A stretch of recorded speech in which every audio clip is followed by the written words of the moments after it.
Good evening and welcome to Look North. On the programme tonight, ambulance workers in our region call off their strike next week but warn of more disruption in the new year.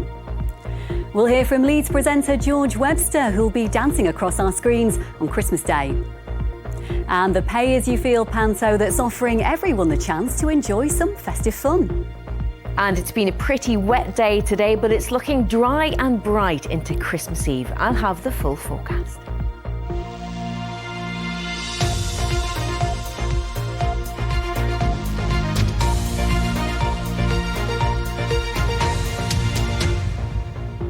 First tonight, the Ministry of Justice has announced a formal review of the way probation officers dealt with Damien Bendel, who murdered 3 children and his pregnant partner in Killamarsh last year.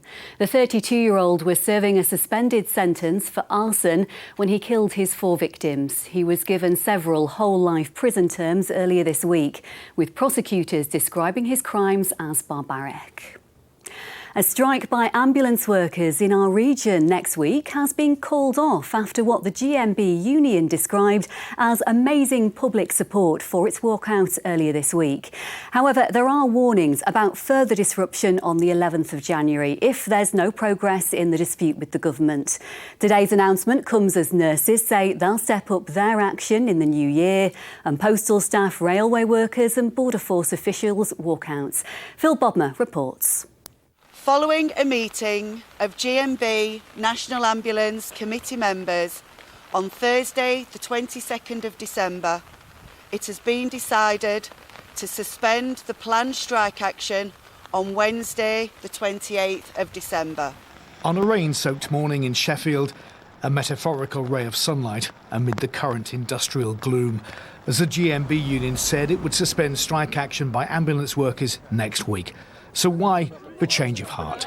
All of our GMB members and reps that took to the picket lines this week were faced with queues of the public coming up to offer their support and well wishes and listen to the stories of our members, and our members were listening to their stories.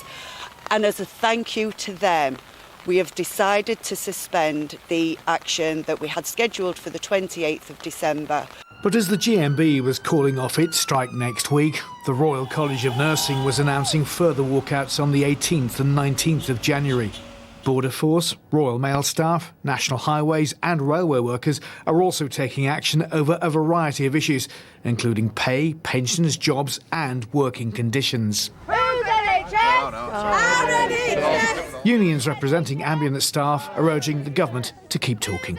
We are serving notice for further action on the 11th of January, and we're giving the government until then to come back to the negotiating table, talk to us about pay and let's get this dispute resolved. The government says it's acted fairly and reasonably in accepting public sector pay recommendations and is disappointed about further disruption to people's lives. Phil Bodmer, BBC Look North, Sheffield. The annual Boxing Day swim in Bridlington has been cancelled because of safety concerns over water pollution. In previous years, it's become a tradition for swimmers to take a dip on Boxing Day, but earlier this month, the Environment Agency urged people to avoid getting in the sea there. The warning for South Beach is because of poor water quality, and that guidance will continue into 2023. Drivers are being warned to prepare for delays as today and tomorrow are expected to be the busiest days on the roads over the Christmas period. National Highways in Yorkshire says it's lifting roadworks but is still expecting major routes to be very busy. The RAC says more people will be on the roads than usual to avoid the planned rail strikes.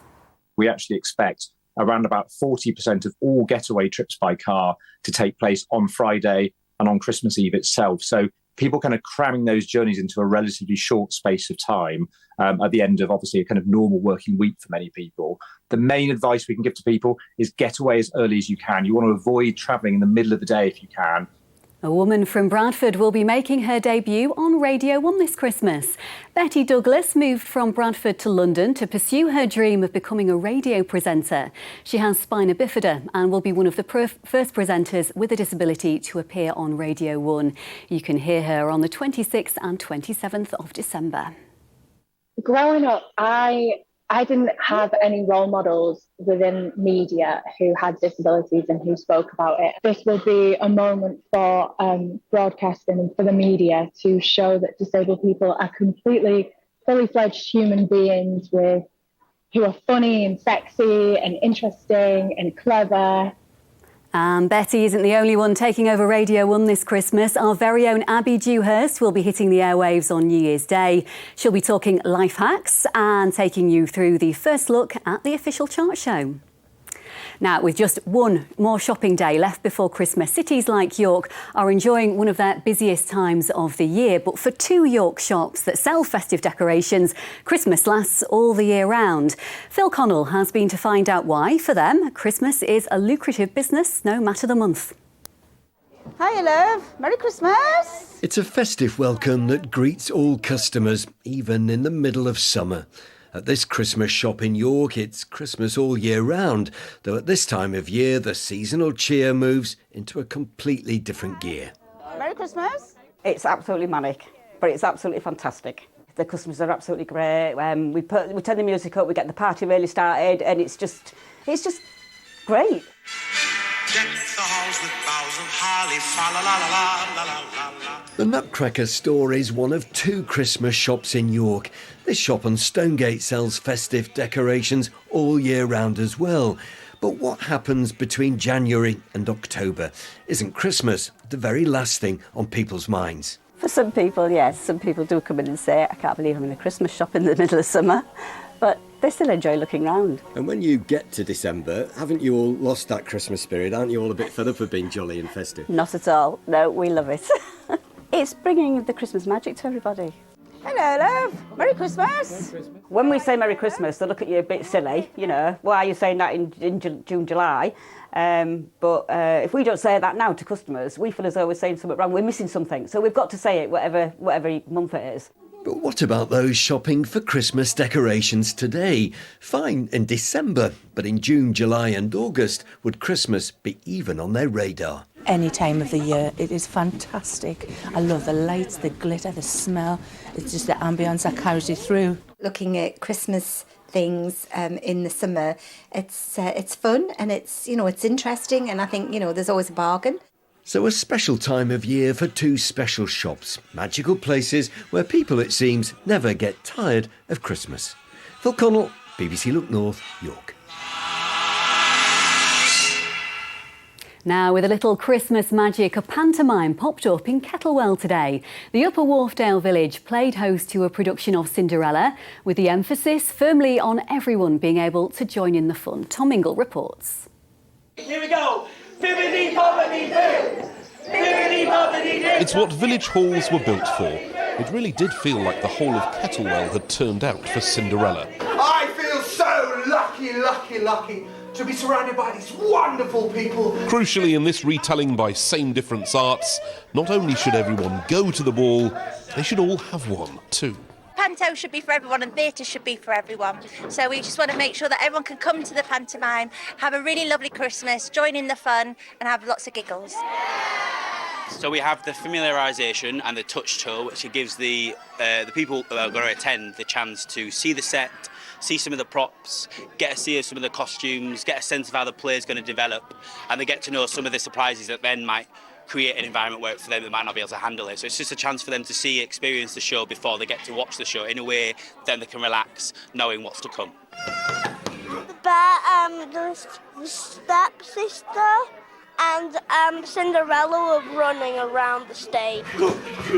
Can you pretend to be the bear? It's just good that it's really local because there's a lot of kids around here that don't get to see a lot of stuff like that, so yeah, it's really good. I thought it was very good when, those 3 got friends. How much do you like pantomime? An accessible adventure, and everyone home in time for tea. Oh yes, they were. Tom Ingle, BBC Look North, Kettlewell. Merry Christmas!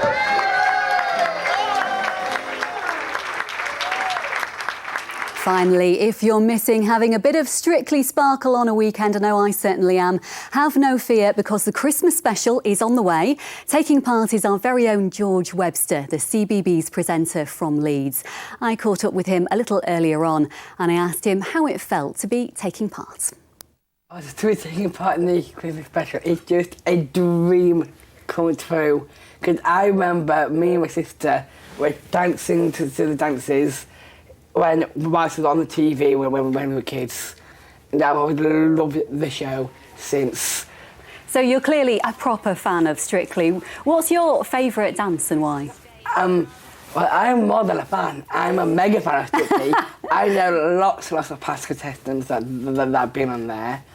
My favourite dance, I would say, the fast ones, like the ones like the jive or the Charleston, because you give out your personality. And how hard was it to learn the steps? Well, I had a really good teacher, Alan Burkitt, and then also a really good professional, Amy Dowden. She's lovely, really lovely. We're now great friends. And for me, the challenge was just the timing and the speed and the pace, because you have to go fast, but not too fast. And what do you think the best thing was about taking part? Oh, for me, everything. I just loved that experience. It was electric. I love making new friends, so I met loads of new people. I loved dancing with Amy. Amy's just a lovely person. She's one of the most people I've ever worked with. She's a kind and a gorgeous human being, and she is such a talented dancer, so I'm really honoured to dance with her. And just finally, to put you on the spot, which is better, the Strictly dance floor or the CBeebies house? Well, I'm not going to choose one of the two because I love both of them. Because I love CBeebies because you do dance there, but also you present, you play games, and kids bring in show and tells, and you do lots of crafty things. We're going to do dancing, and I love dancing. So it's really fun. Brilliant. Well, thanks so much, George, for coming in. We'll be watching 5:10 BBC One on Christmas Day. Thank you. Fantastic stuff. I'm sure George is absolutely brilliant on that. I'm really looking forward to watching it. OK, now let's get the all-important Christmas weather forecast with Jen Bartram. Hello again, good evening. Well, it's been a pretty soggy day out there today. This was the picture taken by one of our weather watchers just outside of Leeds. Lots of water on the ground as that band of rain moved through. But into tomorrow, it's looking like a much drier and brighter day for Christmas Eve, although it's going to be turning a little bit breezy. So let's have a look at the map and see what's happening for the rest of tonight. Now, that rain is going to take some time to clear, but eventually it will do so, leaving us with a mostly dry night with some clear spells. You can see a few further showers just coming in from the west, and temperatures through the course of the night will be dropping down to around 4 or 5 degrees. So it is going to be quite a mild start to Christmas Eve. Now, the wind is going to be steadily picking up as we head through the day. Plenty of sunny spells during the morning. The cloud may tend to build up a little bit into the afternoon, and although it is going to be dry for most, there is a chance that we might see the odd shower here and there, but generally dry and quite breezy. Temperatures through Christmas Eve getting up to a high of around 8 or 9 degrees Celsius. Now, those temperatures are going to be staying mild as we head through Christmas Eve into the big day itself. So what that means is that we're not expecting to wake up to a white Christmassy scene on Christmas Day morning. Rather, Christmas is looking like a fairly cloudy sort of a day. We will have some sunny spells breaking through. It will be quite breezy. Temperatures on Christmas Day around 10 degrees Celsius. But look at that drop as we head into Boxing Day, turning much colder. There may be some wintry showers as well. Well, that's as far as we go. Whatever you're doing with your Christmas Eve, have a fantastic night. I'll be back with the late news and weather at 11:15. Goodbye.